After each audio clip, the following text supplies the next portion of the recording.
আগামী রমজান পাবো কিনা জানা নাই। গত রমজানে কত আল্লাহর বান্দারা বেঁচে ছিলেন, এই রমজানে দুনিয়ায় নাই। অনেকের বাবাও নাই, অনেকের মা নাই, অনেকের আপনজন দুনিয়ায় নাই। আজ আমি বেঁচে আছি, আগামী রমজান বেঁচে থাকবো কিনা কোনো গ্যারান্টি নাই। ও যুবক, 6 বছর থেকে রোজা ভাঙ্গি না রে বাবা। তুমি কেমন মুসলমান?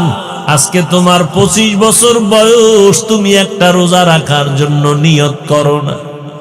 ওরে আমার মাওলার ধরাটা কি তুমি দুর্বল মনে করেছো? আমার মাওলা পাক ছাড় দেন, কিন্তু ছেড়ে দেন না। ওরে আল্লাহর বান্দারা, দুনিয়াতে যত ধর্মে আছে, ধর্মের মানুষ আছে, সবাই রোজা রাখার সাধনা করে ভিন্ন ভিন্ন সিস্টেমে। তুমি কেন রোজা রাখবা না? রোজা রাখবা, কলবের পাওয়ার বেড়ে যাবে।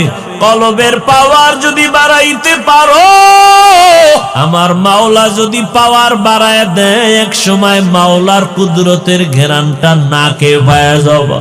ও নবী, আপনার উম্মতের হায়াত কম, বরকত বেশি, আপনার উম্মতের জানায় দেন 11 মাসে একটা নফল আমল করলে একটা নফল পায়।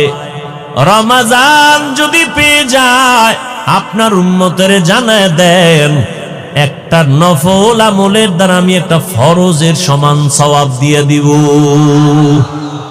অন্য 11 মাসে একটা ফরজ আমল করলে একটা ফরজ পরিমাণ সওয়াব, রমজানে যদি একটা ফরজ আমল করে, আমি একটাই দিব না, একের বদলে আমি 70 গুণ বাড়ায় দিব।